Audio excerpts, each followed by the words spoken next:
ఇక్కడ వలిగొండలో అక్కడ ఆలేరు నియోజకవర్గం యాదగిరిగుట్టలో ప్రచారానికి నేను వచ్చినప్పుడు వాస్తవానికి అక్కడ ఉన్న వాతావరణం చూస్తే ఒక్క క్షణం కూడా ఎన్నడూ అనుమానం పడలేదు.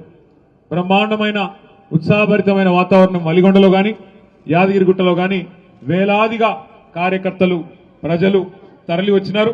ఖచ్చితంగా కేసీఆర్ గారే తిరిగి గెలవాలి అనే ఒక వాతావరణం ప్రస్ఫుటంగా కనబడ్డది.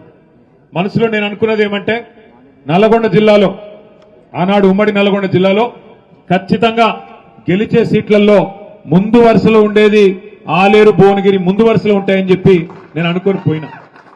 కానీ మరి ఏ కారణం చేతనో మరి రెండు కూడా మనం కొద్ది శాతం ఓట్లతోనే కోల్పోవడం జరిగింది. కానీ ఈరోజు చాలా సంతోషం, 2 సంవత్సరాలు తిరగకుండానే మళ్ళీ సర్పంచ్ ఎలక్షన్లు జరిగితే భువనగిరి నియోజకవర్గంలో కాంగ్రెస్ కు 52 వస్తే మనకు 56 సర్పంచ్లు ఇక్కడ గెలుచుకున్నాం.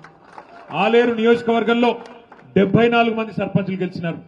మునుగోడులో కేవలం 2 మండలాలు వస్తాయి మనకు, చౌటుప్పలు సంస్థ నారాయణపూర్ 2 మండలాలు కలిపి అక్కడ కూడా 15 మంది సర్పంచ్లు గెలుచుకున్నాం.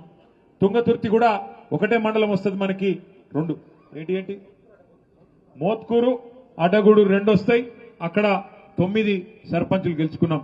అట్లాగే నకిరెక్కల్లో రామన్నపేట వస్తుంది ఒకటే కదా, అక్కడ కూడా 7 సర్పంచ్లు. మొత్తం కలిసి యాదాద్రి భువనగిరి జిల్లాలో 161 మంది సర్పంచ్లను గెలిపించుకున్న నాయకత్వం మొత్తానికి హృదయపూర్వకంగా నేను అభినందనలు తెలియజేస్తా ఉన్నా.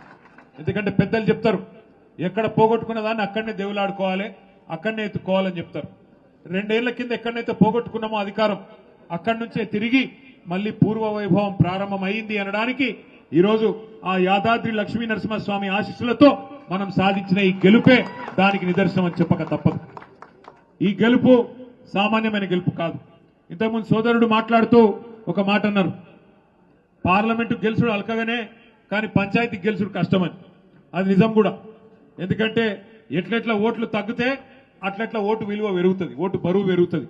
నిజంగా కూడా ఒక్కొక్క ఇల్లు తిరిగి ఒక్కొక్క మనిషిని కలిసి కడుపులో తలబెట్టి ఆ ఉన్న 1000 ఓట్లలో 2000 ఓట్లలో గెలిచి రావడం అంటే మామూలు విషయం కానే కాదు.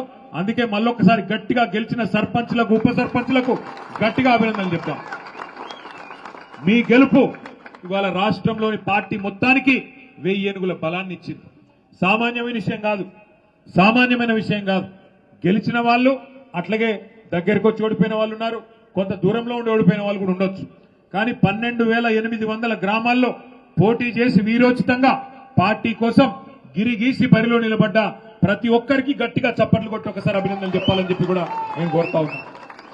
ఈ గెలుపు, ఈ ఉత్సాహం ఏదైతే మన సర్పంచ్ ఎన్నికలతో మన పార్టీలో వచ్చిందో ఇది సామాన్యమైంది కాదు. ఎందుకంటే అవతల వాళ్ళ అరాచకం కూడా సామాన్యమైంది కాదు.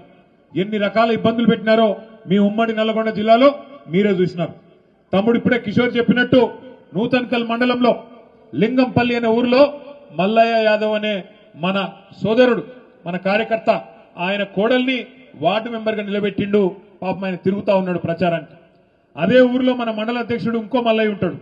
ఆ మల్లయ్య గారి మీద దాడి చేయడానికి కాంగ్రెస్ ముష్కరులు, కాంగ్రెస్ గుండాలు 50 మంది వచ్చి రాత్రిపూట 10-10:30కు అందరు సలిపూట వెళ్ళిపోతే 50 మంది కావాలని మాటేసి పోయి దాడి చేస్తే అందులో మరి దురదృష్టవశాత్తు మల్లయ్య యాదవ్ గారి మీద వారు దాడి చేస్తే రాళ్లతోని కొట్టి కిరాతకంగా అక్కడే లింగంపల్లిలో దాడి చేసి చంపేసినారు.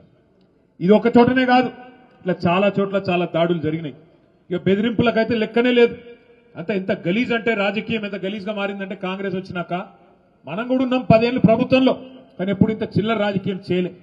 నల్లగొండ నియోజకవర్గం తిప్పర్తి మండలం ఎల్లమ్మగూడెం అనే గ్రామంలో సర్పంచ్ గా నామినేషన్ ఇస్తే మన సోదరుడు ఆయన పేరేముండేనే యాదగిరి గారు నామినేషన్ ఇస్తే ఆ సోదరుని బెదిరించినారు, ముందు కొట్టినారు, కాళ్ళ మీద